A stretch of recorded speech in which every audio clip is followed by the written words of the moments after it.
정보가 있는 시사 토크쇼 장윤선의 팟짱.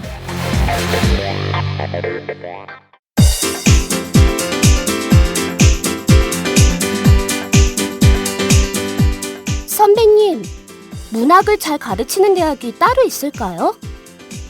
문학? 문학이면 서울디지털대학교 문해창작학과지. 왜요? 다른 학교랑 차이점이 있나요? 서울디지털대학교 문해창작학과는 순수 문학부터 드라마 작가, 라디오 작가, 영화 시나리오 작가까지 커리큘럼이 창작 중심이야. 그리고 책임 교수제를 도입해서 1대1로 학생을 지도하니까 학생들 실력이 성장할 수밖에 없지. 아, 그래서 문단에 데뷔한 사람들 중에서 서울 디지털대 문예창작과가 많군요. 그럼 문단에 데뷔하는 사람만 매해 10명이 넘어. 교수진 중에서 문예의 질을 직접 발행하는 사람이 5명이나 된대. 유명 작가들이 동아리 활동까지 같이 하면서 학생들 작품을 지도해 준다니까. 그렇구나. 그럼 입학 후에 내가 소설가가 될지 시인이 될지 드라마 작가가 될지 가능성을 알아볼 수 있겠네요. 지금이 입시 기간이죠? 아싸, 결정! 고마워요, 선배. 서울디지털대학교 문예창작학과 신입 편입생 모집 중.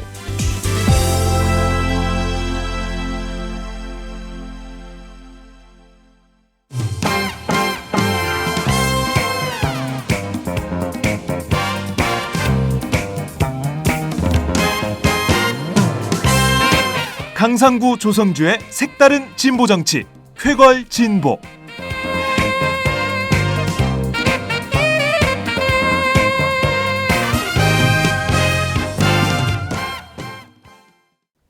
한 주간의 정치, 사회 이슈를 진보의 시각으로 재해석해보는 시간입니다. 오늘도 어김없이 조성주 정의당 미래정치센터 소장님 나오셨습니다. 어서 오세요. 네, 반갑습니다. 네, 지난주에도 일정이 많았나 봐요. 늘 그래요. 눈이 부었어. 네. 네? 피곤해. 네, 좀 뭔가 마카산삼을 드셔야 될 것 같아요. 예, 마카산삼이 아주 절실하게 필요하고요. 마카산삼 드시고 힘내셔야 될 것 네. 같습니다. 원래 일정 없기로 되게 유명한 분이 있었잖아요. 강상구. 네, 강상구 진보결집 더하기 공동 대표께서 해외 출장을 갔어요. 일정이 생겼어. 일정이 드디어 생겼어요. 대박. 한 번에 생기니까 해외 출장이 확 생겼어요. 그렇죠. 길게 떠나게 됐어요. 그래서 빈틈을 노리고 치고 들어왔습니다. 네, 치고 신예 스타 새로운 진보의 강철 이빨이 등장을 했습니다. 김종철 전 진보신당 부대표님 나오셨습니다. 어서 오세요. 네, 안녕하십니까. 네, 왜 이렇게 그 새침대기 표정이에요? 아직 적응이 안 되고 있어요. 적응이 안 되고 있어요? 네. 본인 소개를 좀 해주세요. 예, 저는 김종철이라고 합니다. 저 예전에 민주노동당 서울시장 후보를 했었고 진보신당 부대표, 대변인 이런 걸 하고 있는 정치 자영업자라고 할 수 있죠. 저 지금 분위기가 그 신입생 환영회 네. 가면은 1학년 들어와서 이제 공손히 양손 모으고 선배들 앞에서 저는요 제가 딱 가운데 앉아 있어가지고 약간 그런 분위기예요. 분위기죠. 예, 어쨌든 반갑습니다. 네. 한 달 동안 많이 웃겨주세요. 네, 알겠습니다. 네, 저희가 지난주에 이어서 이번 주에도 계속 드리는 광고 말씀 있잖아요. 네. 과메기. 참 좋은 과메기. 지난 방송 이후에 좀 나갔다고 하나요? 좀 팔렸대요. 역시. 근데 아직 많이 안 팔리나 봐. 그래서 사장님이 우선 광고는 연장을 했어요. 너무 저희가 PPL을 열심히 했기 때문에 광고는 연장했는데 여튼 판매를 올려주세요. 애청자 알겠습니다. 여러분. 과메기 좋아하세요? 저희 냉면집 했었는데 그때 안주로 과메기를 했었거든요. 오. 굉장히 잘 좋아하시더라고요. 그렇죠. 예. 참 좋은 과메기로 예. 집중하는 겁니까 이제? 진짜 냉면집에서 저희가 한번 토크를 하려고 그랬었잖아요. 올 그렇죠. 여름에. 네. 예, 근데 제가 갑자기 아픈 바람에 못했어요. 지금 문 닫았습니다. 아니 진보 냉면 왜 이렇게 빨리 문을 닫았어요? 저희는 제가 이제 저 와이프가 하던 건데 네. 이제 그 주방장님한테 넘기고 봉천동의 고반냉면 많이 이용해 주세요. 봉천동 고반냉면. 예, 그렇군요. 그러면 냉면집 직업을 그만하시고 이제는 그러면은 그 생계는 뭘로 하십니까? 아내가 조금 쉬고 있고요. 네. 그리고 뭐 실업급여도 다시고 네. 그리고 저도 이제 이것저것 해서 이렇게 가게 좀 보탬 되고 있고. 딴 얘기하죠, 딴 얘기. 얼굴이 막 빨개지고 있어요. 근데 참 우리 진보 정치인들이 쉽지 않잖아요. 그래서 물론 봉천동 고반냉면 그리고 참 좋은 과메기도 중요하지만 우리 이렇게 좀 어려운 정치 현실에서 버티고 있는 진보 정치인들 응원해주고요. 후원도 해줘야 될 것 같아요. 김종철 출마하세요? 네, 지금 출마 계획이 있습니다. 아 그래요? 네. 그러면은 후원 계좌 텄어요? 이제 예비후보 등록해야 될 수 있죠. 그러니까 네. 아직 등록은 안 아직은 하셨군요. 아직 안 했고요. 네, 선거구 획정 때문에 안 하신 거예요? 그건 아니고 저희는 변할 게 없는데. 네. 이게 어디예요 지역구가? 저는 저 나경원 씨 있는 동작을. 아 동작을. 네, 그 사당동, 흑석동, 상도동 쪽이고요. 근데 이게 그 선거를 여러 번 나가보니까 네. 추워요 일단. 추워요? 엄청 추워요 아침에. 아. 특히 그 나가자마자는 안 추운데 네. 한 8시 반 9시쯤 되면 엄청 춥고 그다음에 이제 두 번째는 좀 마음이 추워요 마음이. 이게 아무래도 진보정당 그거는 뭐라고 해야 되나 이게 당선 가능성이 이렇게 높지 않은 상태에서 하니까 좀 마음이 좀 춥게 해서 좀 이렇게 워밍업을 하고 있어요. 그렇군요. 그러니까 사실 여기 민주노동당 시절에 진짜 무상급식, 무상보육, 무상교육 이런 거 사실 무상의료 예 무상의료 이런 거 사실 김종철 부대표 아니죠. 그때는 뭐였죠? 대변인이었어요? 민주노동당 대변인이었었죠. 대변인 시절에 네. 그 굉장히 많이 쏟아냈던 정책들이 그게 지금 이제 사실 지난 대선 때 박근혜 대통령도 갖다 썼잖아요. 그렇죠. 이 다 저기 저작권료 받아야 되는 거 아니에요? 뭐 카피레프트를 지향하기 때문에. 카피 레프트예요? 네. 이럴 땐 카피 레프트 하지 마. 좀 받으세요. 예? 그래야 될 것 같아요. 너무 다 뺏겨버리고 지금 또 그 헐벗은 채로 또 서가지고 선거운동 하시느라고 저 춥대요, 여러분. 아니 돈이 준 게 아니라 마음도 춥고. 아니 사실 오늘- 돈도 춥잖아. 김종철 전 대표에 대한 뭔가 이렇게 예.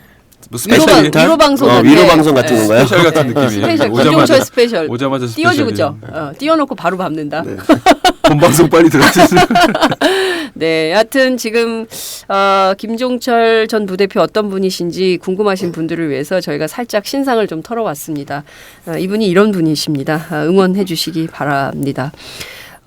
본격적인 얘기를 좀 해볼게요. 그 해외에서 재밌는 소식, 즐거운 소식이 하나 날아들었어요. 그죠? 스페인 총선에서 집권 여당인 국민당이 드디어 과반 의석을 차지하는데 실패했다.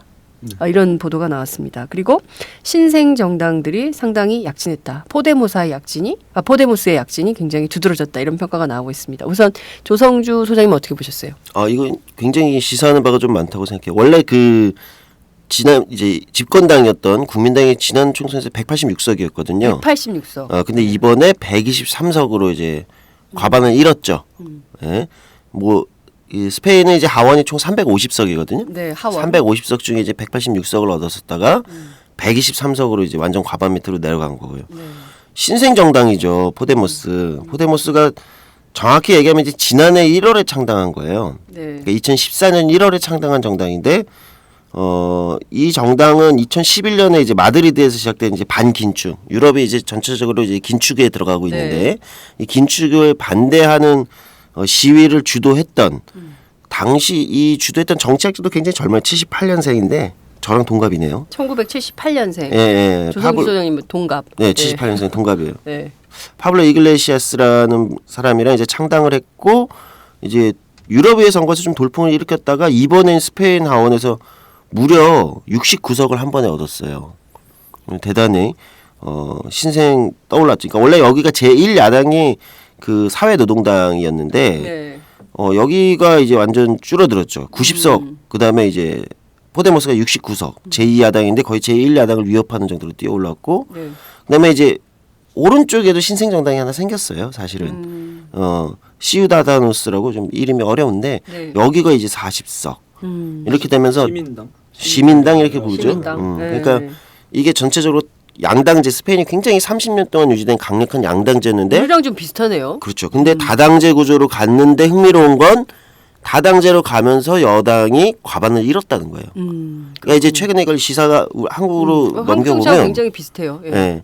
고민해보면 이런 게 있는 거예요. 우리가 강력한 두 양당의 의석의 거의 대부분을 독점하는 형태의 네. 이 여당과 제1야당이 이게 사실은 17대 총선 이후에 나타난 특이한 현상이에요. 그 전에는 한국도 그 작은 정당들이 여러 개가 의석을 분점하는 형태였거든요. 근데 최근에 이제 야당이 분열했다고 얘기하잖아요. 이제 네. 방송 듣는 청취자분들도 많이 고민하실 텐데 이걸 분열로 볼 거냐 아니면 스페인처럼 다당제 구조로 갔는데도 여당의 과반을 저지하는 이런 형태로 네. 진행될 거냐 요렇게 비교해 보면 이게 상당히 시사하는 바가 크죠. 그러니까 이게 다당 구조가 무조건 여당에게 과반을 보장해 주는 그러니까 여당에게 유리한 것이 아니다. 이런 측면도 한번 볼 수 있을 거라 이렇게 생각합니다. 그렇군요. 근데 비례대표제가 이제 어쨌든 그 스페인은 권역별 비례대표제를 하더라고요. 하고 있어요. 예, 예. 그래서 그게 이제 21%를 받아가지고 69석 됐고 네. 국민당이 아마 29% 받아가지고 그 120석인가요? 네. 그 정도를 받았으니까 지지율로 보면은 근데 우리나라로 치면은 이제 소선거구제니까 네. 뭐 한 40% 정도 받아도 그냥 전선거구를 싹쓸이할 수 있는 네. 부산 같은데 라테구나 이런 게 되는데 네. 여하튼 비례대표제가 되면 이렇게 정치가 역동적이고 그리고 또 이렇게 양당제로 그 수렴되지 않는 국민들의 여론이라는 게 네. 그러니까 분출하고 장점이 있는 것 같아요. 그렇군요. 네. 우선 스페인 얘기를 조금 더 들여다볼게요. 우리 얘기는 천천히 하기로 하고요. PP 국민당이라는 당이 어떤 당인가요? 우리로 치면 어디다 비유할 수 있을까요? 새누리당으로 비교할 수 있겠죠. 새누리당하고 비교. 예. 우파? 예. 네, 우파 노선을 그래도 걷는. 유럽 우파는 새누리당보다는 조금 좌파지 않을까요? 그러니까 저는 그 누구죠? 왜 여기 와가지고 막걸리 파는 이 있잖아. 따로 네. 그 친구가 그랬잖아요. 새누리당 같은 당이 뭐가 있냐 그랬더니 그런 당은 없죠.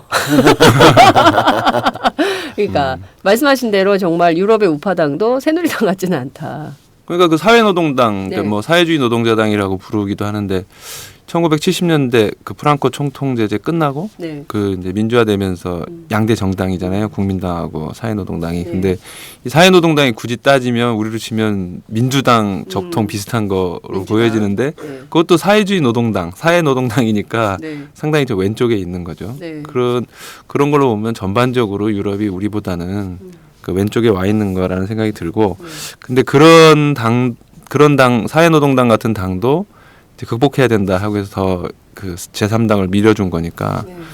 상당히 그 어떤 여론이라든가 아니면 또 선거제도의 힘 자체가 크다고 좀 보여져요. 네.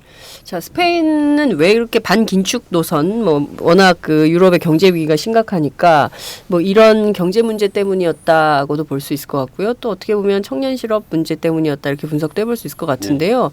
이렇게 그 신생 정당 포데모스가 뜰 수 있었던 가장 큰 원인이나 배경 이유는 뭘까요?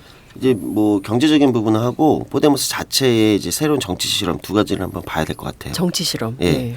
근데 경제적인 부분은 이제 2012년에 이제 국민당이 이제 스페인 경제가 굉장히 안 좋아지면서 2012년에 그 IMF 우리도 기억하시죠? 한국도 맞았었던 IMF 구제 금융안을 받았어요. 네. 국민당이 받으면서 재정 정책을 대폭 감축하는 이제 긴축에 들어간 거죠.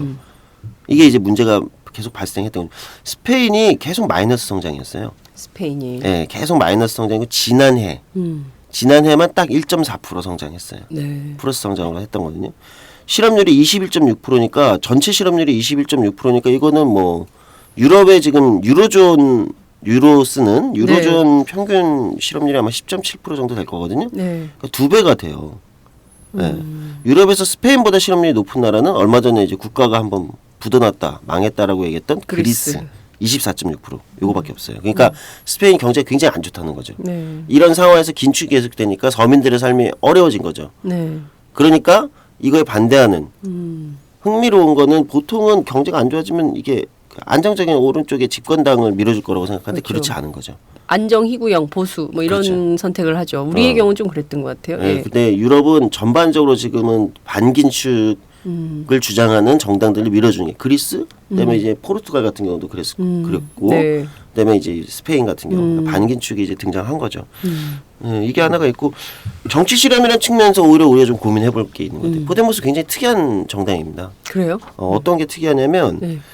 포데모스 정당이 이제 지평구가 26명인데 이게 이제 뭐 당 간부 같은 거죠. 예.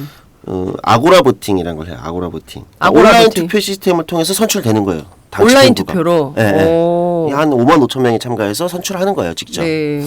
그다음에 이제 그러니까 당 대표를 온라인으로 뽑는다는 거죠. 네, 그렇게 보시면 돼요. 네. 네. 근데 흥미로운 건 네. 다른 정당 소속이어도 이 투표하는 경선에 들어올 수 있다는 거예요. 완전 경선제를.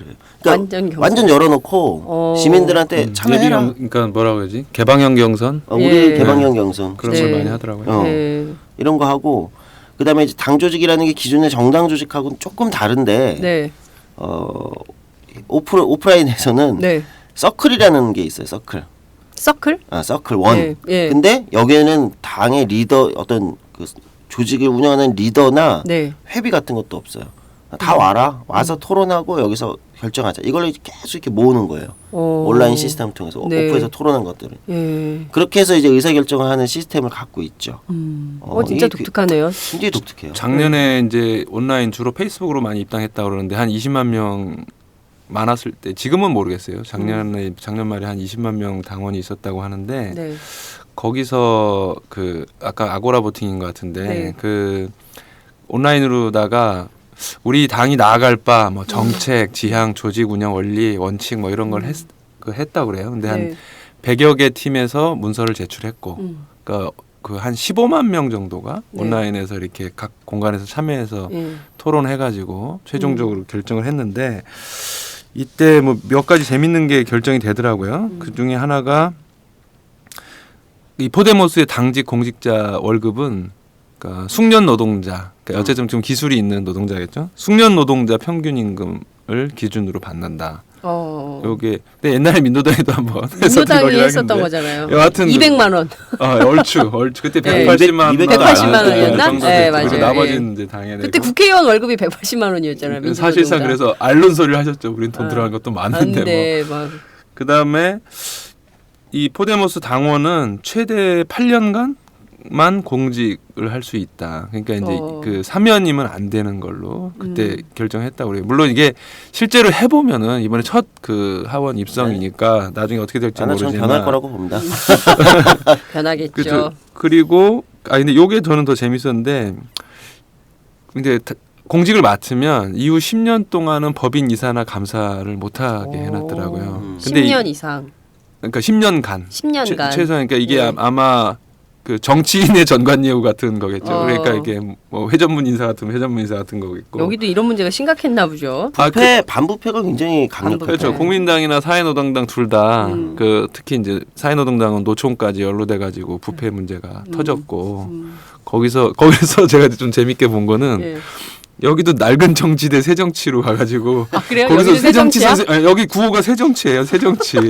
포데모스 포데모사가? 그 구호 중에 하나가 네, 네. 새정치. 그러니까 뭐 노동계급 이렇게 강조하지 않고 네. 민중대 특권층 이런 거라든가 그다음에 좌파 우파 이렇게 하는 게 아니라 네. 그 낡은 정치 대 새정치 이런 식으로 해서 야 여기 새정치 선생님이 거기 가서도 막 맹위를 떨치시는구나. 그래서 요게 이제 계급 노선을 별로 강조하지 않으니까 좀 정통 막스주의 하시는 분들 이런 분들은 저 그냥 좀 좌파 포퓰리즘 아니냐 그러고 거기 이제 당수 그 좀 김씨 같이 생긴 분 있잖아요. 그 파블로 이스라엘 김씨. 약간 난 처음에 보고 약간 김씨 같다. 김씨가 스페인에 갔나? 그 약간 비슷하긴 맞아요. 말총머리 하고 그러니까요, 예. 그래서 나 처음에 그런 느낌이었는데 이분이 맞다. 우리 뭐 좌파 그 포퓰리스트입니다. 이렇게 해가지고 실제 인정도 하고. 근데 아까 그 시우다다노스라고 시민당이 네. 그에 맞서는 우파 우파 정당이에요. 포퓰리즘 정당이라고 하더라고요. 게다가 또 두 당 대표가 38, 37 그런 것 같은데. 네, 맞아요. 그러니까요. 예, 젊은이들이 지금 반란을 일으키는 건데 거기에 동조하는 그 스페인 시민들이 굉장히 많다는 점 굉장히 주목해서 봐야 될 것 같아요.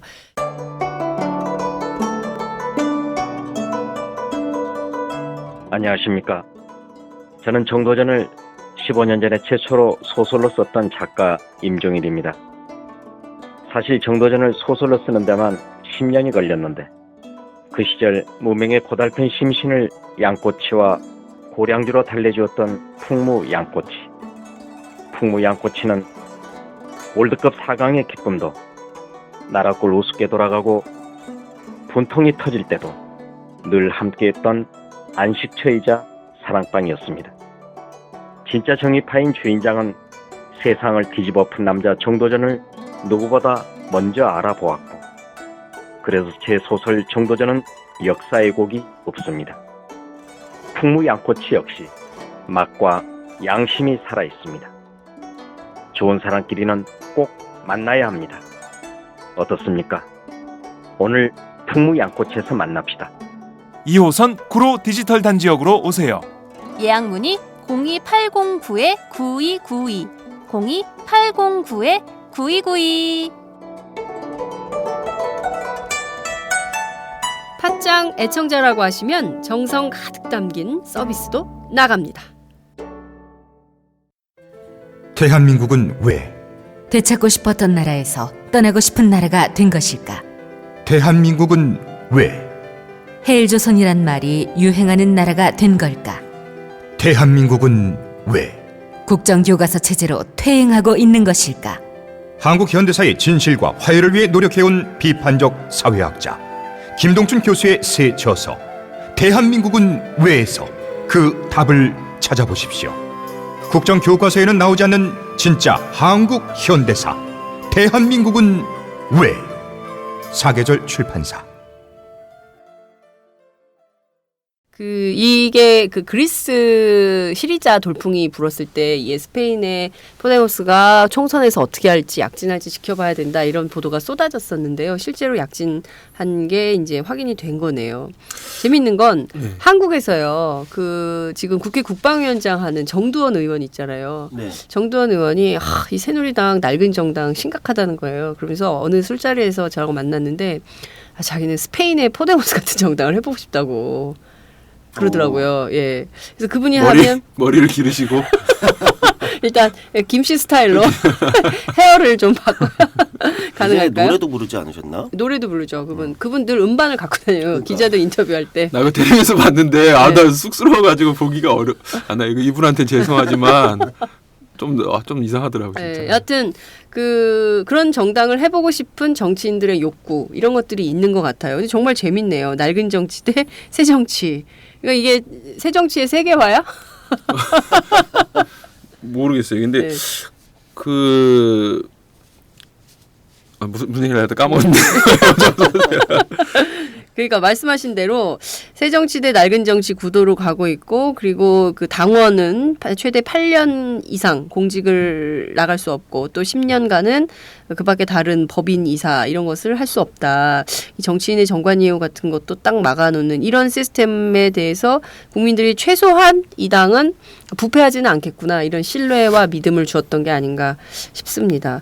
그리고 이분이 파블로 이글레시아스라는 사람이 네. 이게 좀 재미있던데 원래 이 파블로 이글레시아스라는 이름이 아까 우리가 비판한 건 아니지만 비판을 받고 있는 사회노동당을 창시한 사람이 1879년에 파블로 이글레시아스라는 사람이 창당을 했대요. 동명이인이에요? 동명일 뿐더러 네. 뿐만 아니라 혹시 자손이야? 아니야 자손이 아니고 근데 이제 이 사람이 좀 이 당이 부패했잖아요. 네. 근데 이 당을 만들 때는 굉장히 그 좌파적 열정으로 만들고 이렇게 만들었는데 지금 이 파블로 이글레시아스 당수의 부모가 네. 원래 그 이글레시아스 그 사람을 기념하는 행사장에 가서 네. 감동을 받고 네. 자식을 그렇게 이름을 줬다는 거예요? 거예요. 초기 오. 정신을 잊지 말라 이렇게. 오. 그래서 실제로 아마 지금 사회노동당 그걸 계승을 못한 거고 아마 포데모스가 이걸 계승한 거라고 어찌 보면 볼 수도 있는 거겠죠. 재밌네요. 그 역사적인 얘기 이런 것도 어디서는 들을 수 없는 소중한 정보를 지금 여러분께서는 팟짱을 통해서 듣고 계십니다. 아니 사실 저희 당 다 나와 있어요? 부대표 옛날에 노동당 부대표하셨던 장석준 씨가 제가 그분의 제자인데 지금 정의당에 같이 와 있는데 슬쩍 가르쳐 주더라고요. 그래요. 예. 꼭 알려달라. 이런. 본인의 이름을 아니 그게 아니고 그 사실을. 그리고 이분이 그 네. 파블로 말이 어려운 이글레시아스 이 네. 당수가 팟캐스트를 처음 했대요. 그러니까 그 무슨 이렇게 마드리드의 컴포테이션 그 교수인데 네. 젊었을 때 이제 팟캐스트를 하다가 네. 그게 워낙에 좀 재미있고 네. 좀 거침없이 하고 그러니까 그 이제 공중발 타고 네. 거기서 이렇게 토론도 잘하고 막 이러면서 네. 그게 결과적으로는 이제 유명인이 되고 그게 좀 영향을 미친 것 같아요. 그렇군요. 우리는 팟캐스트에서 인기를 끌면 공중판 더 못 나가요. 맞아. 비운의 시대를 살고 있군요. 비운의 시대. 다른 시대죠. 예, 스페인하고 정말 많이 다르네요. 여하튼 지금 짚어주신 내용들을 쭉 보면 스페인하고 한국 정치를 비교해 봄직한 내용들이 상당히 많은 것 같습니다. 특히 스페인처럼 실업률이 높은 건 아니지만 우리도 실업률 높죠. 그리고 우리도 실제 실업률 계산하면 만만치 네. 않을 거예요. 그래, 우리는 어느 정도나 돼요? 그러니까 이제 뭐 전체 실업률이야 봐야지만 스페인이 이제 청년 실업률이 한 35% 이렇게 나오거든요. 네. 제일 높을 거예요. 청년 실업률은 아마 제가 볼 때 유럽에서 제일 높다고 알고 있는데 네. 우리가 청년 실업률 지금 뭐 취업 공식 통계에서 빠지는 취업 준비생 그냥 쉬었습니다. 이거 다 포함하면 우리도 한 24% 나와요.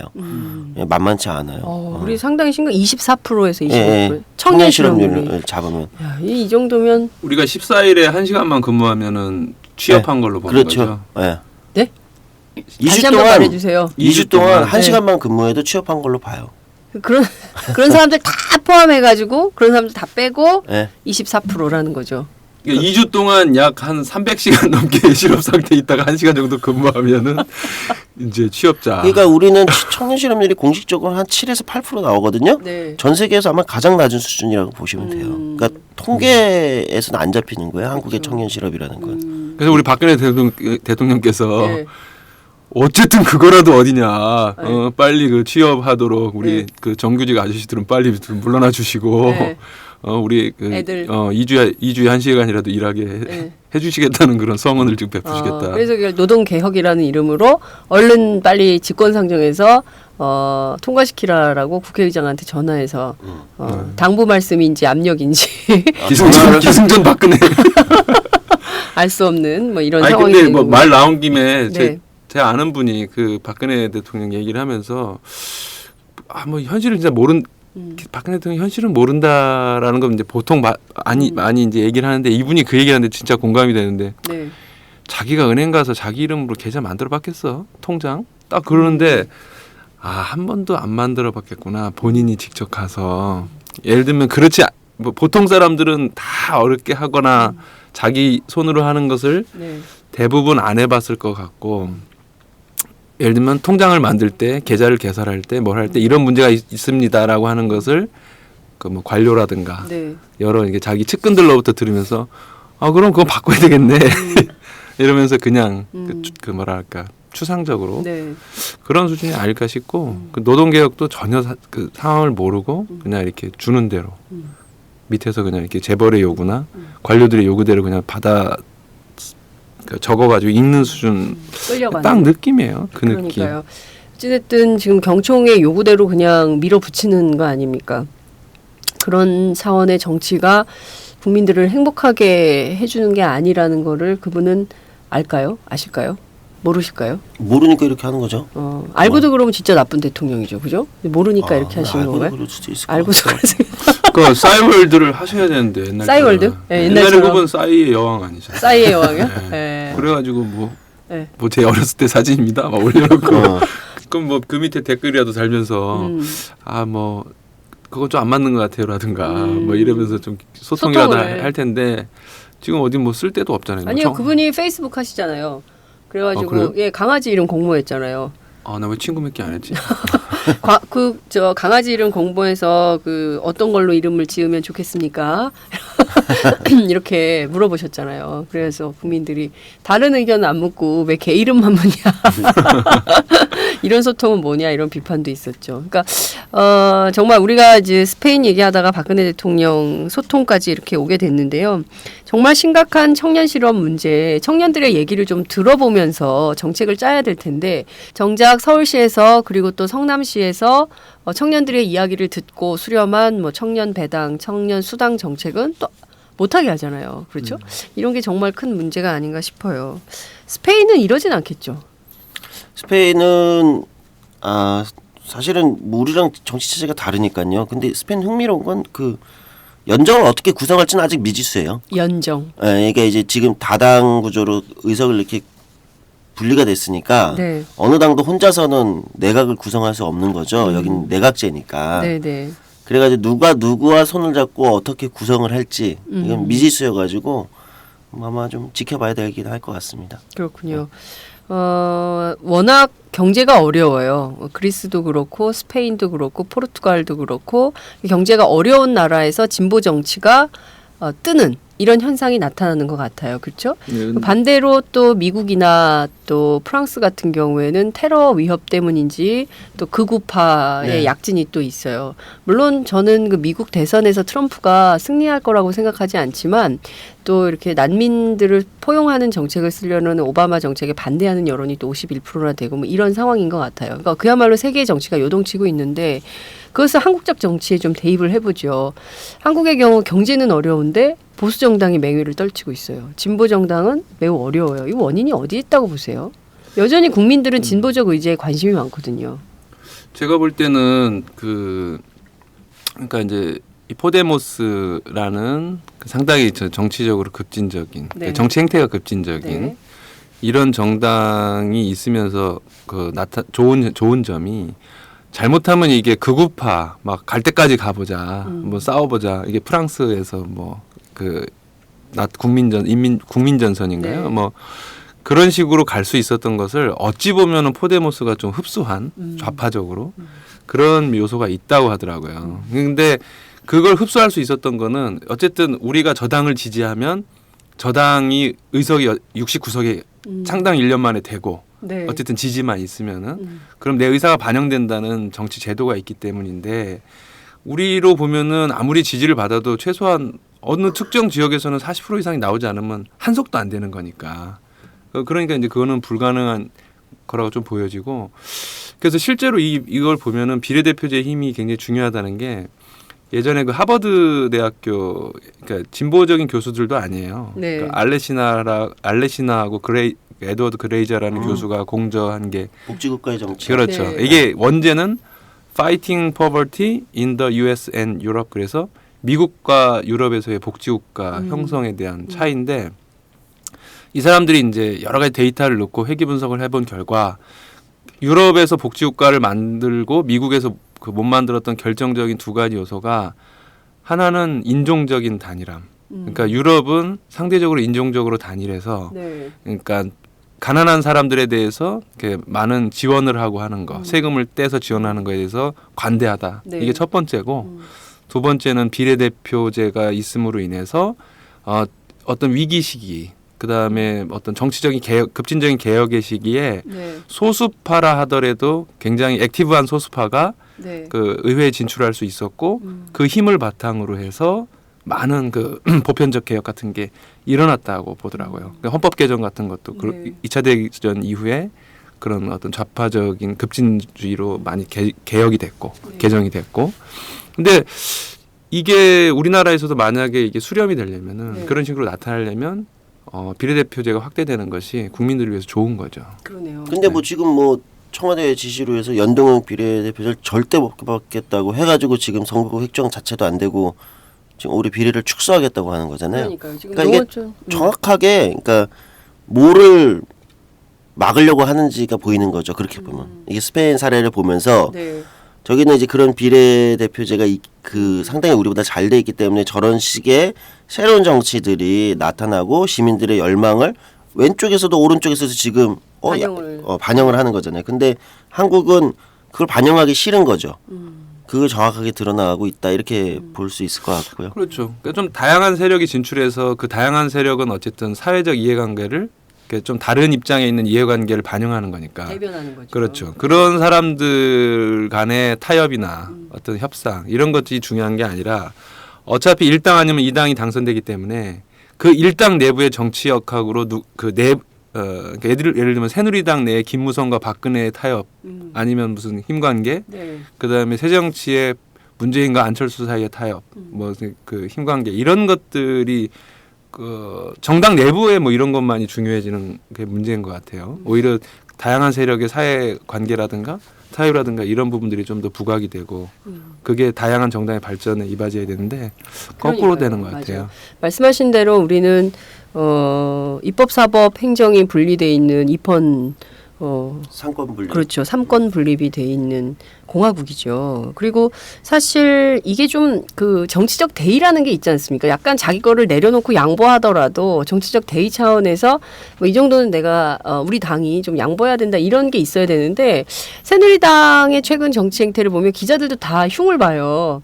어떻게 저렇게 10원도 안 내놓겠다는 거잖아요.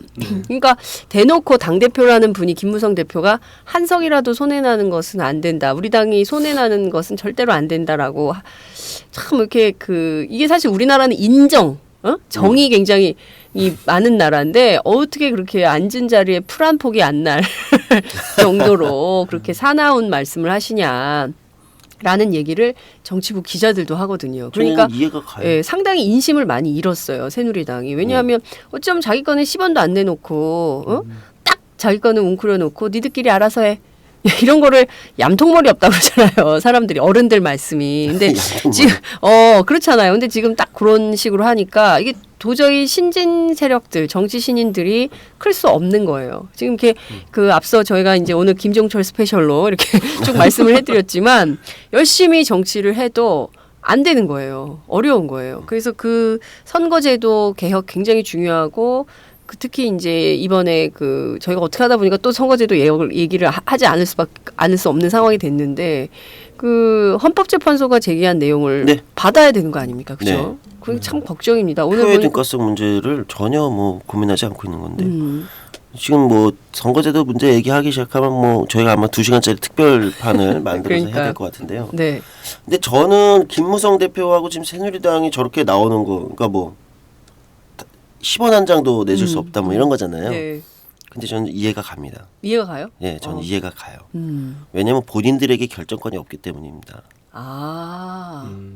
자기는 하고 싶은데 누구 조금이라도 타협하고 왔다가 유승민 전 원내대표 찍어내는 거 봤잖아요. 배신의 정치. 그러니까 지금 바싹 엎드려 본인들은 저는 이미 새누리당은 정당으로서 그러니까 국회 세력 대통령이 무서운 거구나. 네, 무서운 것만이 아니라 이미 정당으로서 그리고 국회 안의 다수당으로서의 역할이 사라졌다고 봐요. 기능을 상실했다. 청와대 법제실이에요. 청와대 법제실이다. 네, 청와대 법제실이에요. 지금 새누리당은 청와대에서 법안 이거 해 하면 그냥 그거 검토하는 거예요. 직원이 좀 많네. 네, 그냥 참 비효율적인 조직이죠. 구조조정이 좀 필요한데 비효율적인 조직. 강상구 대표가 되게 웃기다 그랬는데 이런 코드구나. 네.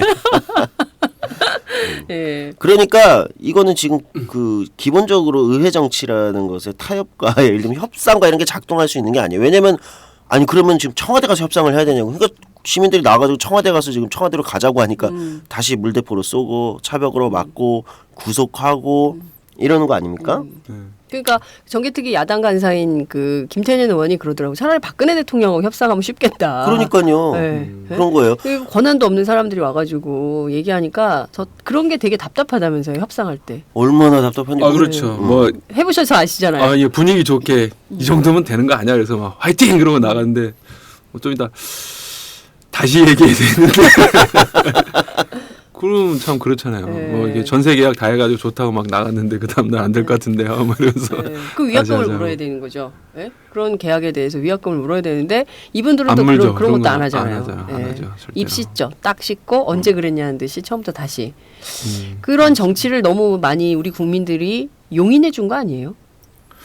근데 선거가 빨리빨리 안 들어오니까 임기를 1년으로 해야지 자주 해야 되나?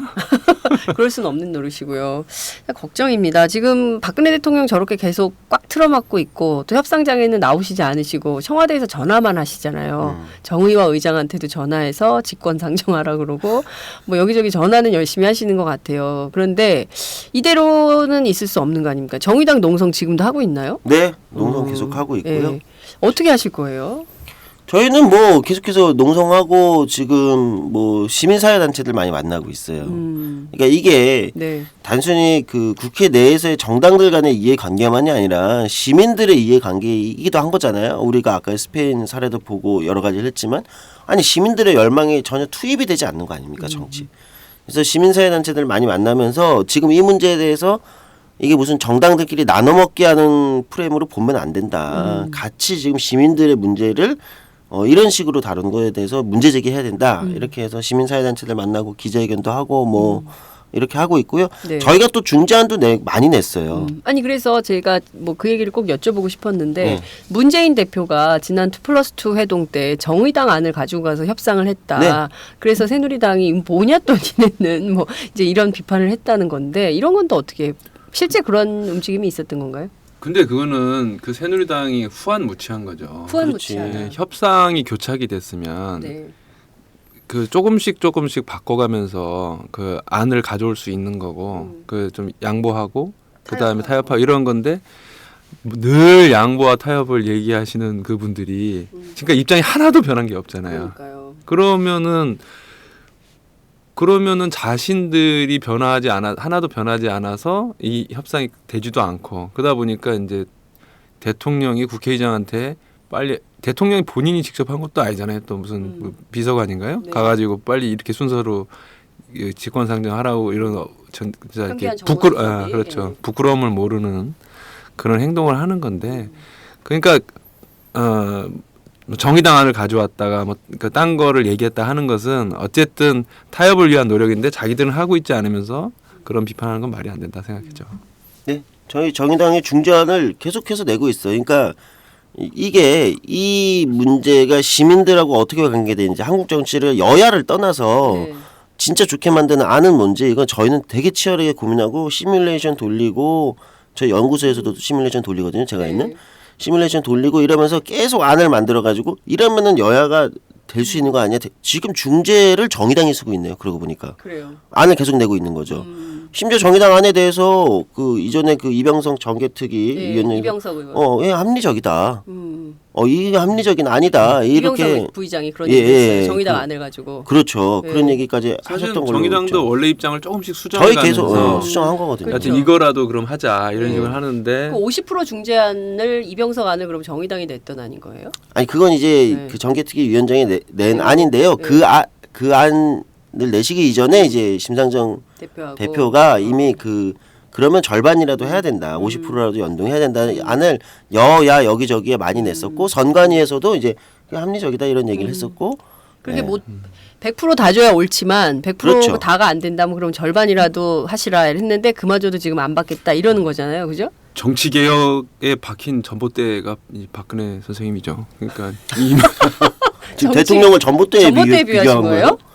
불경제를 아, 제가 보기엔 다스릴 것 같은데. 아 그런가요? 어쨌든 근데 우리가 그 다음부터 못 나오는 거 아니에요? 이명박 대통령 때 그 저기 뭐 전봇대가 무슨 우리 네. 경제에 걸림돌 해가지고 네, 이거 네. 뽑아야 다 된다 뽑아야 말. 된다고 그랬잖아요. 근데 어쨌든 박근혜 대통령의 이 스탠스는 네. 정치 개혁 가도의 중간에 딱 박힌 전봇대예요. 아, 아무도 못 가. 알박기? 몰라 이게 뭘. 정치 개혁의 알박기? 아무도 못 가. 이쪽 저쪽 아무도 못 가고. 그러니까요. 아 정말 제가 보기에는 이런 생각도 들어요. 저는 뭐 정치하는 사람도 아니고 정치부 기자에 불과한데 객관적으로 이런 말씀을 좀 드리고 싶어요. 사실 선거 제도는 룰을 정하는 문제잖아요. 그러니까 누가 어떻게 참여할 건지 룰을 정하는 문제이기 때문에 기존에 들어와 있는 이를테면 의석을 가진 정당들이 다 모여서 합리적으로 배분이란 표현은 적절치 않을 수도 있겠지만 합리적으로 조정해서 새로운 안을 만드는 데는 다 참여를 해야 되는 거잖아요. 그리고 만약에 너무 소수당이어서 귀하들은 좀 같이 하기가 어렵다고 하면 이분들의 안을 받아서 함께 협상 테이블에 올려놓고 협의를 하는 게 맞을 것 같아요. 상식적으로. 그렇죠. 예, 근데 그 자체가 지금 봉쇄된 거 아닙니까? 처음부터 끼워주지도 않은 거잖아요. 정의당은. 그래서 그 회담장에 심상정 대표가 쳐들어갔죠. 아, 그랬었죠. 예, 그래서 네. 그 사진 찍혀가지고 예. 뭐죠? 무슨 불청계? 초대받지 않은. 근데 그렇죠. 지지율 기준으로 보면 네. 새누리가 이제 한 40% 정도. 지금 지지율 많이 내려갔어요. 지금 내려갔잖아요. 안철수 네. 신당 때문에. 그 다음에 새정치가 한 20 몇 프로. 25.8, 그 다음에 그 당시 이제 정의당이 6점 몇 프로 이렇게 대략 나왔으니까 국민 지지 국회라고 하는 게 또 정치라고 하는 게 국민의 합리적 의사 형성을 도와주는 거고. 네. 그러려면은 어쨌든 국민의 6% 7%의 의사를 대변하는 그 사람들이 국회에서 선거구는 이렇게 하는 게 좋겠다. 그다음에 비례대표는 이렇게 하는 게 좋겠다. 이런 발언 기회를 국회에서 봉쇄한다는 게 과연 국회인지 아니면 뭐 그 양회 그 양당 회담 뭐 양회. 양회 세세 양회라고 아, 새누리당, 새정치, 새정치연합, 예, 세세 예. 양회. 예, 예, 이건 어디 무슨 무슨 가게 이름 같은. 근화 면세점 같은 유한 양회 뭐 유한 이런 거. 양회 그런 그런 것 같은 분위기가 드네요. 아, 참 그 한국 정치가 사실은 이게 분출하기 시작하면 굉장히 무서운 힘을 발휘하는 폭발적 시민의 힘이 있는 나라입니다. 네. 이거 피플 파워가 대단한 나라거든요. 그런데 이게 어떻게 보면 억압당하고 좀 억눌려 있는 상황이다. 이게 분출하면 어마어마한 힘을 발휘할 거기 때문에 그걸 좀 두려워하시는 것은 아닌가 집권층이 이제 이런 생각도 하게 됩니다. 그렇지만 뭐 내년 총선을 앞두고 그 힘이 터져 나오겠죠. 압력이 세지면 벌써 저는 뭐 징조가 보이지 않나요? 징조가요? 그러니까 이게 시민들 입장에서는 얼마나 답답하겠어요. 뭐 선거제도도 저렇지, 정치는 저렇지, 뭐 야당은 뭐 서로 이제 그러고 있지, 여당은 뭐 저 꼴이지, 청와대는 도대체 뭐 맨날 뭐 욕만 하지. 얼마나 답답하겠어요. 그러니까 최근에 이 역동성, 시민들의 정치적 역동성은 저는 그 새정치민주연합의 그 온라인 입당 네. 6만 명 했다고요? 7만 명. 7만 명. 예, 6만 명 넘었죠. 6만 5천. 기록적인 예. 숫자라고 봐요. 예, 물론 예. 저희 정당은 아니지만 어쨌든 네. 정의당도 지금 이번 달까지 하면 아마 지난달 이번 달 합쳐서 6천 명. 저희는 또 당비가 10,000원이어가지고 이 네. 문턱이 높아요. 비싸. 네. 그러니까 아마 새정치민주연합은 1,000원, 2,000원일 거예요. 2,000원 당비가 이래요. 2,000원. 예. 그러니까 저희가 5배 음. 높아요. 그러니까 문턱이 높아가지고 그럼에도 불구하고 저희도 굉장히 큰 숫자가 입당을 하고 있고 그러니까 이게 뭐냐면 시민들이 네. 정치 바꿔야겠는데 네. 뭔가 변화가 필요한데 그래요. 이 우회로를 찾은 거예요. 정당으로 가자. 그러니까 네, 제가 정당으로 정말 오는 거죠. 재밌는 포인트가 그 온라인 당원 갑등이 그 당원 가입이 급등했잖아요. 근데 사실 그 민중총궐기 이런 집회장에는 그렇게 많은 사람들이 나오진 않았어요. 지난번 3차 민중총궐기의 경우에는 10,000명이 안 됐거든요. 주최 측 추산 네. 8,000명 정도 됐는데 이분들이 이제 실천 가능한 방법, 루트를 정당 가입 뭐 이렇게 시민들이 생각하는 것은 아닌가 이런 생각이 들더라고요. 그래서 새정치민주연합 의원들이 굉장히 그 당원이 어떤 분들이 들어오고 있는지를 분석하느라고 굉장히 분주하더라고요. 30대가 30대 직장인이 제일 많다는 거예요. 정의당도 유사할. 아, 정의당도 그래요? 예. 그러니까 30대가 주력군인가 봐요. 근데 30대. 그 측면에서 제가 좀 네. 두 가지 얘기만 하고 싶은데 약간 이제 논점을 바꿔서 하면은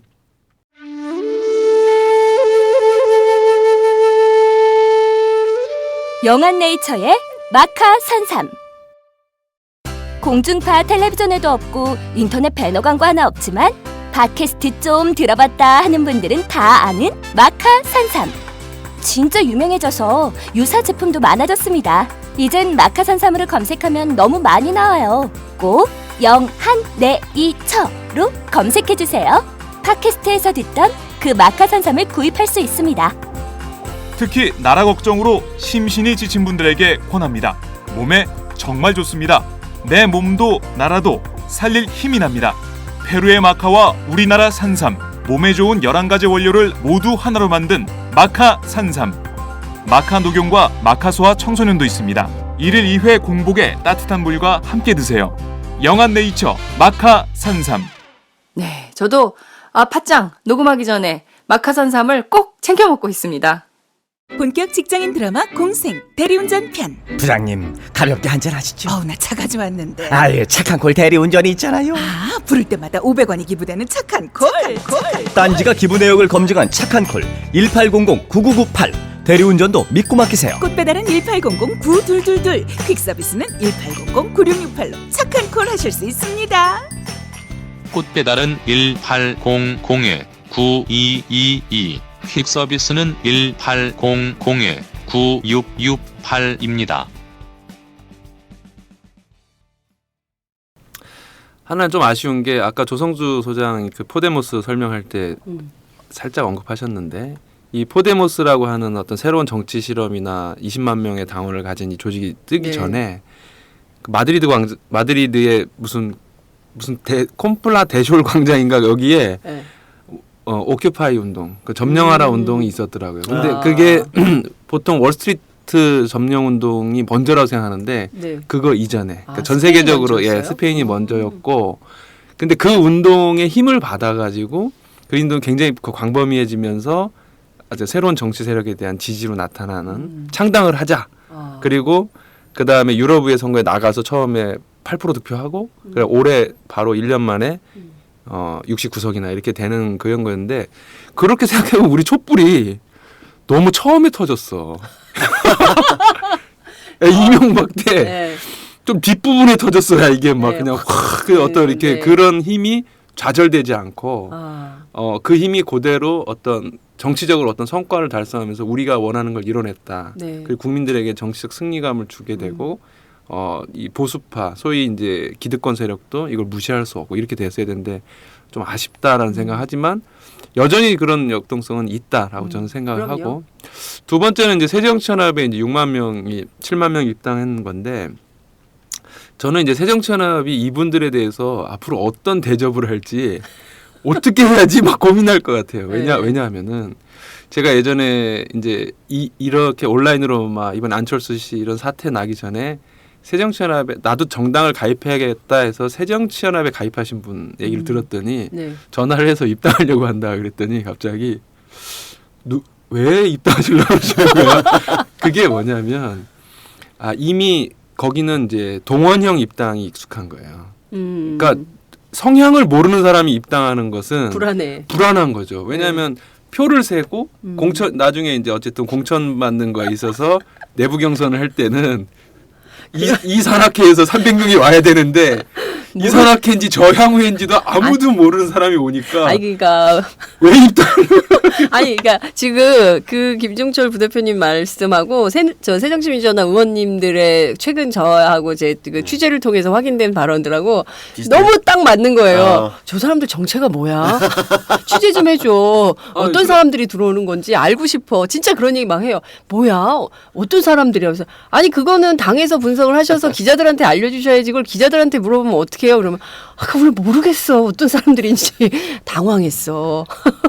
그러니까요. 그게 새정치연합이 그 이제 이번에 새로 입당하신 분들이 당적을 계속 유지하면 나중에 어쨌든 뭐 경선 방식으로 치른다, 진성 당원제로 좀 비슷하게 가면은 이분들한테 당권을 드려야 되는데 지금까지 그런 걸 해본 적이 없거든요. 그러니까요. 이분들이 그러는 거예요. 이게 뭐 6개월 전에 입당한 사람들만 경선에 참여할 수가 있대요. 그러니까 지금 오는 6만 명, 7만 명의 사람들은 그 내년 총선에 결정권도 없는 분들인 거예요. 그러니까 뭐 투표할 수도 없는데 이분들이 어디서 왜 오냐는 거야. 이분들은 지금 새정치민주연합 의원님들은 이상하다. 경선에 투표 참여할 수 있는 권리라도 있으면 그것 때문에 뭐 조직된 사람들이 오나 보다 이렇게 생각할 텐데 그것도 아닌데 이분들이 어디서 이렇게 막 꾸역꾸역 오는 걸까? 아마 지금 당헌을 손봐야 되지 않을까? 내가 볼 때는. 여하튼 지금 농담이 분위기가 아니라 그렇더라고요. 그럴 때 원래 정당은 자기 스스로를 개혁해가지고 맞아요. 권리를 주면서 그 사람들의 정치 결정을 에너지를 흡수해야 현명한 정당이죠. 맞아요. 원래대로라면 제가 볼 때는 거의 갈림길에 서 있는 것 같아요. 근데 그냥 만약에 두려워서 정치를 모르는 이 수만 명이 두려워서 그냥 딱 경직되게 대응을 하면 이제 오히려 그 에너지가 몰려오는 에너지를 못 받아낼 수 있는데 지금부터 제1야당인 새정치민주연합이 정말 정책적으로도 그렇고 정치적으로도 그렇고 정치 행태도 그렇고 똑바로 정말 잘하면 이 큰 열기를 모아서 저는 연말까지 10만 정도 할 수 있다고 그 새정치민주연합 그 디지털 소통위원장이신 문용식 위원장 그런 얘기 하시던데요. 10만 넘어 20만 30만도 가능할 것 같아요. 2,000원이잖아. 그런데 그렇게 되면은 근데 뭐 이게 좀 길어져서 그런데 어쨌든 우리 정당의 발전이 어느 당이든 중요하니까요. 그 뭐 성함을 밝힐 수는 없으나 꽤 많은 지역에서 지난번 지방선거 때 새정치연합의 국회의원들이 있는 지역구 대부분이 예를 들면 시의원이나 구의원을 낙점을 해요. 그러니까 민주주의가 아니네요. 자기 계파 사람으로 이렇게 심는 거죠. 근데 왜 그게 그 사람들한테 필요하냐면은 본인이 나중에 국회의원 공천을 받으려면 어떤 식으로 하든 그 자기 계보에 있는 사람들이 그 공직을 맡으면서 사람을 동원할 수 있는 체계를 갖춰야 되거든요.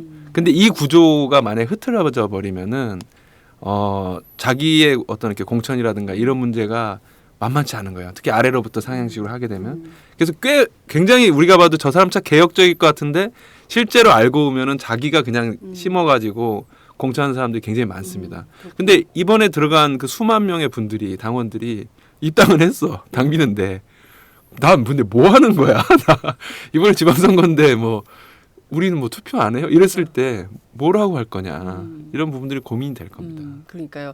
정치에 무관심하던 분들이 특히 이제 국정교과서 그리고 또 유승민 사태 또 이렇게 직권상정을 요구하는 여러 가지 정치 행태를 보면서 아 이건 아니다라고 생각하시는 분들이 정말 그 내가 한 표라도 당원이 되어서 좀 그 정치 발전에 기여를 해야겠다 이런 분들이 굉장히 젊은 분들이 많은 것이죠. 그래서 네. 이분들의 열망을 새정치연합이 잘 좀 핸들링을 해서 갔으면 좋겠다 이런 말씀을 좀 드리면서요.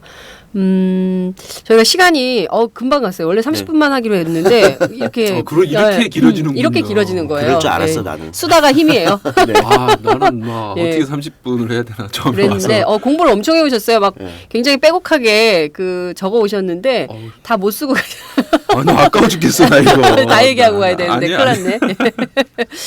자, 그럼 원래 우리가 마지막으로 개각 문제 조금 검토해 보기로 했어요. 그래서 그 얘기만 좀 마무리를 하도록 하죠. 뭐 황당하죠. 특히 뭐 유일호 이제 뭐 경제부총리 네. 이건 정말 황당한 것 같아요. 이분 출마 원래 한다고 했던 거 아니에요? 일단 며칠 전까지만 국토부 장관 그거 네. 알지 모르겠어요. 우리 국민들이 국토교통부 장관 장관. 하시던 분이에요. 인사청문회 하신 지 얼마 안 됐어요. 그만두고 한 달 지났나요? 네. 그리고 선거 다시 출마하려고 하다가 그 자기 총선 승리 건배까지 하셨던 분 아니에요? 그러니까요. 예. 건배까지? 능력자인가 봐요, 능력자. 근데 경제부총리 돌아와요. 네. 뭐 저는 이런 인사는 약간 이거 신기한 인사다. 네. 예. 불쾌감보다는 호기심이 막 들었어요. 그리고 여성부 장관은 저는 언제부턴가 약간 여성 정책이나 뭐 이런 거보다는 어떤 여성 정치인들의 어떤 코스처럼 만들어 버린 것 같아서. 왜냐면 사실 뭐 이전에 장관했던 조윤선 장관이나 이번에 강은희 네. 의원님도 이제 정치적으로 뭐 큰 음결이 있거나 이런 분들은 아니에요. 근데 이제 느낌은 이제 그렇다고 어떤 여성 정책이나 여성 이런 거에 또 크게 뭔가 기여한 대단한 바는 없죠. 그것도 없는. 네. 그러니까 어떻게 보면 이게 코스 같은 네. 느낌으로 돼서 좀 생물학적 아쉬워요. 여성이라는 것을 제외하고 여성 정책이나 뭐 소수자 인권 보호 이런 차원에서 뭐 특별히 부각을- 기여했다고 보기는 굉장히 어려운 분들이죠. 그러니까 뭐 조윤선 이제 장관도 최초 여성 마찬가지고. 대통령인데 그래도 네. 박근혜 대통령이 예. 최초 여성 대통령인데 여성부 난 여자가 대통령하면 진짜 좀 좋아질 줄 알았어. 여자들의 그렇게 하는 삶이. 거는 난 좀 진짜 이해 안 아니에요. 가고요. 그래서 하여튼 뭐 그런 점들은 참 문제인 것 같습니다. 특히 그 전부 정치인 출신이에요. 네. 정치인 출신들을 또 내각에 등용을 하고 어떻게 보면 국민들 입장에서는 뭐야 역할만 바꿨지 똑같은 사람들끼리 자기들끼리 뭐 그냥 회전문 인사하는 거 아니야? 이래도 되는 거야? 무슨 정책 전문성도 없고 뭐 그 분야에 뛰어난 성과가 있었던 분도 아닌데 그런 분들이 그냥 떡떡 장관이라고 가서 앉아 있고 그리고 또 장관 하다가 또 선거 출마하고 싶으면 탁 내팽개치고 또 출마해서 국회의원 되고 이런 정치가 이렇게 답답한 거예요. 한국 사람들은. 그렇죠? 김종철 부대표 어떻게 보세요? 저는 조성주 소장님의 의견에 적극 동의합니다. 근데 이제 그 뭐라고 할까 대통령 자체가 뭐 특별하게 본인이 잘하는 게 별로 없으시고 내가 그분 비판해서 미안한데 네. 공손해지세요. 그래도 대통령인데요. 네. 그 뭐라고 해야 되나 예전에 이제 누구한테 들어보면 그게 딱 맞는 분석인데 지도자는 자기가 잘하는 분야에서 승부를 보고 싶어 한다고 하더라고요. 그러니까 예를 들면 잘 알고 잘하는 분야.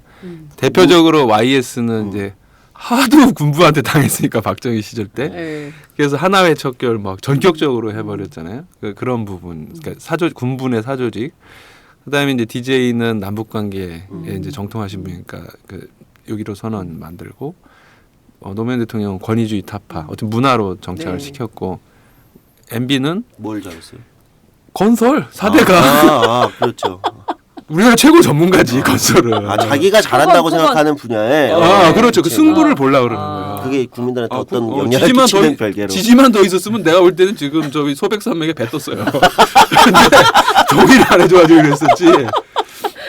근데 문제는 박근혜 대통령은 자기가 잘 하는 게 없는 거예요.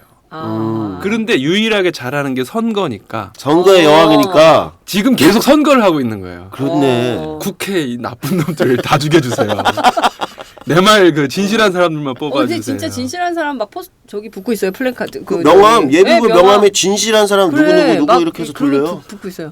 그래서 제가 이거 분석도 해봤어요. 근데 이제 개각 얘기했는데 그러니까 개각에서 어떤 사람을 심어서 이런 개혁을 확실하게 할 수 있다는 게 별로 중요하지 않은 거예요. 제가 볼 땐 내년 선거가 다가오고 네. 자기는 자기가 잘하는 선거를 해야 되는데 오죽하면 주간동화에서 박근혜 대통령의 단어 많이 쓰는 단어를 분석을 했어요. 몇 년 동안. 네. 근데 그 분석을 해보니까 한번 그 대중연설이라든가 대중을 상대로 뭐 하는 거에서 2번 이상 나오는 단어가 그러니까 한 300개 된대요 전체적으로. 300개 정도가 2번 이상 나오는데 네.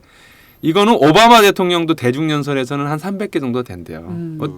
그 이상 나가면 일반 국민들이 잘 너무 번지니까 네, 생각이. 네. 그런데 문제는 가장 큰 차이는 뭐냐면 우리 박근혜 대통령은 국무회의에서도 거의 똑같은 단어로 300개에 딱 한정돼 있다는 거예요. 300개 단어. 딱 그 단어에 한정돼 있고 아. 우리 정부 개혁 추진, 네. 그다음에 청년 일자리, 물론 청년 일자리 강조하는 건 좋지만 근데 이 국무회의라고 하는 거는 좀 더 구체적인 얘기를 해야 되잖아요. 그렇죠. 토론이 있어야 그렇죠.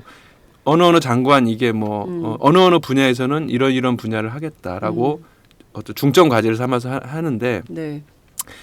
이게 오바마 대통령하고 비교가 되는 건데 오바마 대통령은 미국의 이제 내각 회의에서는 2번 이상 쓴 단어가 500개가 넘는다는 거예요. 500개. 예. 그러니까 그 200개의 차이는 뭐냐면은 200개의 전문성이 일단 없다고 봐야 되고 그리고 그 분야가 필요하다고 생각되는 것을 안 하는 거고 국무회의에서도 박근혜 대통령은 내 발언은 장관들한테 지금 하는 게 아니라 국민들한테 대중연설 하듯이 하는 그렇죠. 거예요. 맞아요.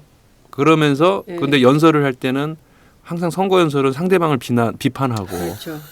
나는 잘하고 있는데 네. 저를 찍어주십시오 이거 아닙니까? 심판해 달라고 그러죠. 딱 그거잖아요. 역사의 심판. 네, 이게 지금 장소만 바꾸면은 거리 연설이에요. 선거를 하고 계신 거구나. 유세해 유세. 그분은 아직도 선거 중이군요. 잘하는 게 없으니까 맨날 선거만 하는 거예요. 참 걱정입니다. 근데 우리는 그 선거는 끝났다고 생각했는데 대통령은 아직도 선거를 그리고 내년 선거 지금 사령관으로 뛰시겠네요. 그죠? 지금 이 분위기면 지금 하고 있잖아요. 지금 이미 하고 있다. 지금 최경환 부총리 돌려보내가지고 이제 네. 너는 거기서 선거 지휘해 네. 이거고 이제 내가 시키는 대로 지금 다 정리한 거면 진박 네. 진실한 사람들이 이제 대거 출마하고 있어요. 그러니까요. 그래서 개각에 관심이 안 가요. 그러니까 그래서 국민들도 아무런 관심이 없는 것 같아요. 근데 다만 짚어봐야 될 점은 국무회의라는 자리가 어떤 자리입니까? 네? 내각의 책임자들이 해야 될 역할이 뭡니까? 민생의 삶이 요새요 그 자영업자들이요 이렇게 가게에 가보면 정말 혼자 계신 분들이 너무 많아요. 사장님만 장사가 안 돼요. 택시기사들도 손님 없다고 연말인데도 손님 없다고 막 그러시거든요.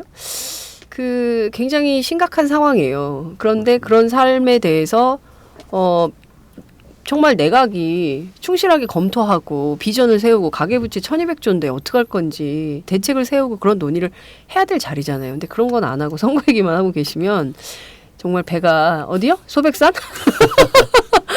가는 것 같아요. 배가 소백산으로 가고 있어요. 큰일 났어. 정말 심각한 상황인 것 같습니다. 저희가 스페인부터 소백산까지. 헌법에 아마 그 국무회의는 대통령이 주재한다 이렇게 써 있을 거예요 아마. 네. 그거 안 써 있었으면 내가 볼 땐 그 주제도 안 했어. 매주 그냥 청와대에서 발표하고 알아서 회의하고 난 들어간다 이렇게 했을 것 같아. 정말 그러니까요. 이런 맛이 있네요. 또 김종철 부대표 재밌어요. 헌법에 이렇게 안 돼 있으면 어떡하지? 찾아보세요. 네. 여하튼 1시간 동안 정말 재밌게 얘기해봤고요. 여러분 재밌게 들으셨는지 모르겠습니다. 오늘 크리스마스 이브예요. 네. 특별한 계획 있으세요? 넌 있어요. 있으세요? 역시 일정이 많으셔. 네. 아니 오늘 이건 일정이 아니고 네. 저는 딱 모든 크리스마스 이브와 네. 크리스마스 딱 내일까지 네. 이틀 동안 교회가요? 아니요, 전 교회 안 다니는데 그래? 일정 안 잡았어요. 어. 딱 쉬는 여자친구하고 놀러 갈 겁니다. 오 여자친구가 있어요. 그걸 그렇게 길게 설명했단 말이에요, 그거를? 야, 나는 또 무슨 특별한 일이 있는 줄 알았어. 최소한 나는 어디 가서 연탄 봉사라도 하는 얘기가 나올 거라고 생각했. 모든 일정 안 잡았는데 지금 이거 녹음하려고 지금 여기 나온 거예요? 나온 겁니다. 이거 유일하게 제가. 그렇군요. 애청자 여러분, 팟짱. 조성주 소장이 이런 분이십니다. 약속을 지키는 정치인. 예. 아니 원래 아침부터 만나지 않잖아 원래. 조조할인도 아니고. 네, 그렇죠. 조조할인. 네, 마지막으로 크리스마스 인사 한번 하세요. 온 누리에 예수님의 사랑이 퍼질 겁니다, 국민 여러분. 네. 좀만 기다리세요. 네, 아니 공교롭게도 그 김종철 그 부대표님 오늘 처음 오셨는데 그 올해 마지막 방송이에요. 이 코너가. 네. 제가 아픈 기억이 한 번 있어요. 진보신당 대변인 임명돼서 국회 네. 딱 하고 나서 네. 어떻게 해가지고 조승수 그 당시 의원 네, 탈당해가지고 제가 국회 정론관에 못 섰어요. 약간 그런 느낌인데 다음 주에도 하는 거예요? 이거 하는 거죠? 다음 주에는 하는데요. 다음 주는 1월 1일입니다. 네. 그래서 저희가 신년에 뵈야 될 것 같아요. 그래서 그 송년 인사를 겸해서 끝으로 한 말씀씩 듣고 정리하도록 하겠습니다. 우선 조성주 소장님부터 하실까요? 예. 사실 송년 인사 뭐 어떻게 해야 될지 고민했는데요. 올해 한 해 가장 힘들었고 가장 열심히 살았고 노력했던 건 우리 시민들인 것 같습니다. 우리 국민들이 너무 고생 많으셨다. 2016년 이제 국민들이 더 이상 고생시키지 않는 그런 정치, 그런 사회 만드는데 노력하겠습니다. 그리고 같이 해나갔으면 좋겠다 이런 말씀 드립니다. 네. 저는 뭐 포기하지 않으면 길은 열린다. 이게 뭐 제가 한 만 45년 정도 살았는데 그렇다고 지금 엄청나게 잘 사는 건 아니지만 그래도 포기하지 않으면 길은 열린다는 게 제가 살면서 느낀 거고 아마 많은 분들이 그렇게 생각하실 것 같아요. 그래서 좌절하지 마시고 포기하지 마시고 하시고 바라고 부탁드린다면 그 투표하지 않는 사람이 뭐에 지배당한다 그러는데 제가 볼 땐 투표하지 않으면 투표하는 사람한테 지배당하는 것 같아요. 아깝잖아요. 그러면 그렇죠. 투표할 수 있는데 그래서 내년에 꼭 관심을 정치에 가지시고 꼭 투표해 주시기를 바라겠습니다. 네. 정말 조성주 소장님 올 한 해 저희 팟짱하고 고생 많으셨고요. 그리고 잠깐 강상구 대표를 대신해서 나오신 대타. 근데 뭐 제가 보기엔 뭐 좀 조심하셔야 될 것 같아요. 네, 강상구 대표 해외 출장에서 빨리 와야 될 것 같은 이런 불안감이 너무 잘하시네요. 네. 예. 제가 그렇게 후한 못지한 사람입니다. 알겠습니다. 오늘 말씀 정말 잘 들었습니다. 고맙습니다. 네, 감사합니다. 안녕하세요. 오마이뉴스 대표 오연호입니다. 감사합니다. 여러분의 성원 덕분에 바로 어제 오마이뉴스의 10만인 클럽 회원 10,000번째 참여자가 탄생했습니다. 여러분의 응원 덕분에 오마이뉴스는 더욱더 힘차게 권력과 자본의 눈치를 보지 않고 뚜벅뚜벅 참 언론의 길을 갈 수 있게 되었습니다. 계속 성원해 주십시오. 10만인 클럽 회원이 2만 명 정도가 되면 사실상의 진보 종편도 가능합니다. 자, 그 길을 위해 독자 여러분 함께 해주십시오. 감사합니다.